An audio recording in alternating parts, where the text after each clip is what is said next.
The All-Star Game is in Cincinnati, where Pete Rose, a.k.a. Charlie Hustle, once led the Big Red Machine in the 70s. Rose will be back on the field tonight to be honored as a part of the Reds franchise for Rose, of course, hoping for reinstatement into Major League Baseball by new commissioner Rob Manfred. Mixed feelings on this subject. Former Dodgers manager Tommy Lasorda weighed in on this subject, saying, quote, "You have got to be out. He has got to be suspended for life. If you are stupid enough to go out and bet on your own team and bet on baseball, there has got to be something wrong. If my brother did it, I would say the same thing." So that's what Lasorda thinks, but you can't deny the numbers. First all-time in games played, hits, and tied for first in 200 hit seasons. All right, so we got Lasorda's thoughts. Should Pete Rose be eligible for the Hall of Fame, Stephen? My position on this matter has been clear from day one. I have always been a proponent of Pete Rose being inducted into the Hall of Fame. I think it is absolutely shameful that this society has not forgiven this man. Pete Rose made a lot of mistakes. There's no question about it. He was a liar, a perpetual liar, a serial liar. He was arrogant about it. The late Bart Giamatti and others, Faye Vincent to this day, John Dowd and others, the leader, the special investigator that discovered Pete Rose's crimes against the sport, meaning gambling on the sport of baseball, which ultimately led to his lifetime ban. We all understand all of that, but I will keep this in mind, Skip Bayless. Pete Rose received a permanent ban on August 24th, 1989. According to Pete Rose, he received that ban 2 days before his daughter's birth. She is 26 years of age now. This man is still banned from the sport of baseball. When we think about us as a society and how forgiving we have been, we have forgiven killers, we have forgiven molesters, we have forgiven rapists, we have forgiven so many people. And I bring that up in all honesty because opinions about Pete Rose are not limited to the sport of baseball. We have a whole bunch of sanctimonious hypocrites running around this nation talking about how this man shouldn't be forgiven. Yet we see who has been forgiven. I think, and I hate to bring up these names because even though I've been hard on them in the past, again, I believe this is America. This is the greatest country in the world. It's the land of second chances. So I'm happy that Mark McGwire has a job in baseball. Okay, but Mark McGwire cheated. He used performance-enhancing drugs. I'm waiting for San Francisco or somebody, not just to hire Barry Bonds as a hitting instructor during spring training. I'm going to talk about a full-time job. Okay, I hope that Sammy Sosa gets a job in baseball. I'm looking at Ryan Braun playing in Milwaukee right now, where not only was he a cheater, okay, but this dude literally tried to get somebody fired for telling the truth. I'm watching A-Rod being celebrated, okay, when he was a serial cheater. List goes on and on and on. But Pete Rose is #1 in every major category imaginable, not to mention the fact that he has what I believe to be the greatest nickname in all of professional sports history, Charlie Hustle. That means he got there by busting his tail, working his butt off to be as great as he was. I am not in any way glossing over the wrong that he has done and the fact that he deserved to be punished. But I just remember, and I wasn't happy, and I'll leave it at that, but I wasn't happy when ESPN came out with a report just a couple of weeks ago about Pete Rose and documents talking about he bet on the game as a player, the timing of it all. I didn't like it one bit, to be quite honest with you, but it is what it is. We're a news organization as well, and that comes with the territory. But my issue with it is that you got all-stars. Didn't Nelson Cruz test positive for performance-enhancing drug use? And this brother is an all-star and being celebrated and revered. And we're talking about kids showing up at this game to celebrate the home run derby, the all-star game, and all of this other stuff. We want to bring that up, okay?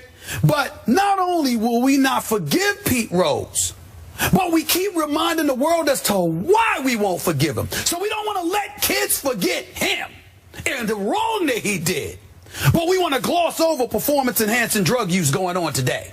The list goes on and on. I just find it to be incredibly reprehensible, and I just think that it speaks badly of our society, particularly from a hypocritical standpoint, to not forgive this man. If I said that he didn't do it, Well, it wasn't that big of a deal. That would be irresponsible on my part.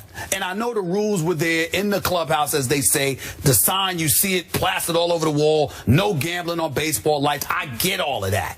But my God, this was 1989. It is 2015.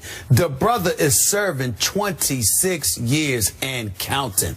The lack of compassion in this country for this man, I find to be incredibly reprehensible. And I just want to take a moment to applaud the people of Cincinnati, because even though I think they've been a bit overbearing in their support of Pete Rose throughout the years, it is more than apropos. Not only do I want to congratulate the city of Cincinnati, but the sport of Major League Baseball for allowing Pete Rose to be celebrated tonight with Joe Morgan, Barry Larkin, and those guys. And it's just a shame. Ryan Braun, also an all-star as well. Yes, he is. Yes, he is. That's why I brought him up. I'm sorry. I hope Pete Rose is watching, because you stated his case eloquently. But as usual, as you have for several years on this show, you missed the bigger issue point here. And it's why Pete Rose should never be allowed in the Hall of Fame. I want to state up front, I have absolutely no problem with Pete Rose being honored and hero worshiped tonight by his hometown, the city that loves him most, the city he once owned, the city of Cincinnati, Ohio. I have absolutely no problem with the fact that Pete Rose for years has made lots and lots of money off his baseball greatness, because as we know all the numbers, there is absolutely no argument, all-time great. Some people think all-time greatest, and I agree with you about his nickname. But now we know for sure that Pete Rose bet on baseball as a manager and as a player. He repeatedly, over many years, crossed a line in the sport of baseball or the sport of basketball or the sport of football or hockey that you cannot cross. He bet on baseball. He threatened the very credibility of the sport. He threatened the trust that the fans have, that this game is played on the up and up. Because I'm going to remind you, Mr. Smith, that back in those days, there was no internet gambling. Pete Rose had to associate directly with the bookmakers or the representatives of the bookmakers, some bad people. And he risked falling into the trap that many athletes in the past fell into. They got into a gambling debt hole, and to get out of it, they had to throw games. What was the biggest scandal this sport has ever suffered? You can throw at me the steroid era. I will throw back at you the 1990, I know it was way before. 1990 Black Sox 1919 scandal. Black Sox scandal. Got it. In which members of one team in the World Series opted to take payouts to throw World Series games. You just cannot risk it. And Pete Rose risked it. And trust me on this, even though we don't have any proof that he bet against his team, it really didn't matter to the bookmakers or the gamblers who were watching closely.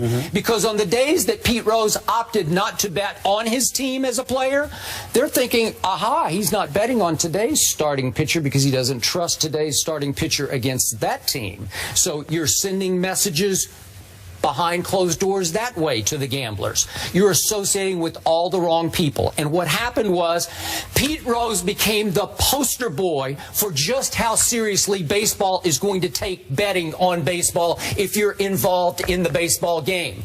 For years, for decades now, all those 26 years you talked about, the message got sent through the face of Pete Rose for generation upon generation: this will not be tolerated.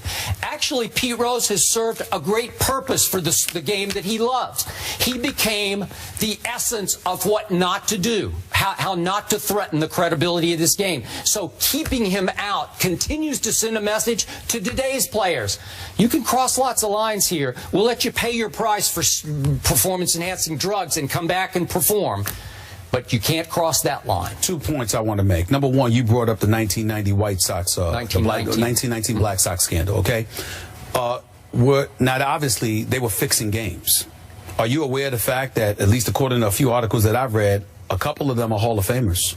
A few of them. So you have members of the Black Sox scandal fixing games that are in the Hall of Fame. So to me, that shreds that argument against Kennesaw Mountain Landis, the commissioner, just threw him out of the game. I understand he threw him out of the game, but I guess what I'm trying to say is that we're talking about, there are two issues with Pete Rose, whether or not he should be allowed to return to the game of baseball, be employed in some capacity, and to me, him being on Fox Sports as a baseball analyst is good enough for me. But I'm saying in terms of him as a Hall of Famer, what you are trying to do is make sure that the books completely wipe and eradicate any record of the greatness that Pete Rose displayed on the field.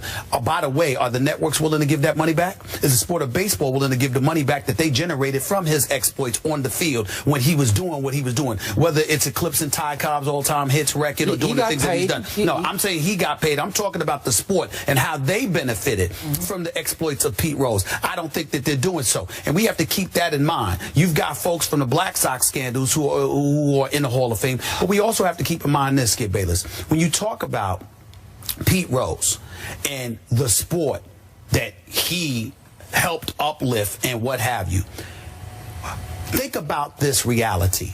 So many times we've heard people say, if Pete Rose had just apologized, if Pete Rose had come clean, if Pete Rose had admitted, etc., he would have been forgiven by now. I'm sorry.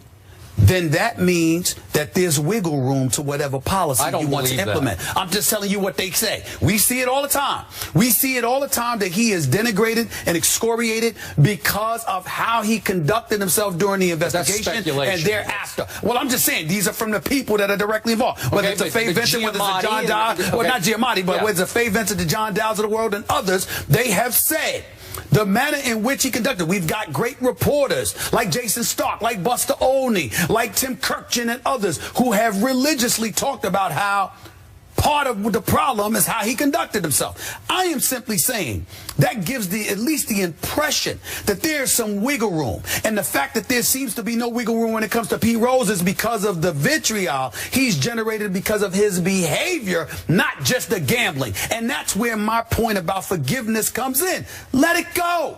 He messed up. Let it go. You know what? You keep using the word forgiveness. I think everybody forgives him. But no one wants to forget what he did. They don't want to let today's generation forget. Hall of Famer Pete Rose deserves to be there because he produced on the field. That should never be erased. You don't want to let him back in the game and give him a salary, that's fine. But you should not be allowed to deny the greatness that somebody gave to us for over 20 years in Major League Baseball. That in itself is just as big of a crime to me. Okay, and last quick point to your Black Sox point. They're not in my Hall of Fame, in my mental Hall of Fame. Sure. Okay.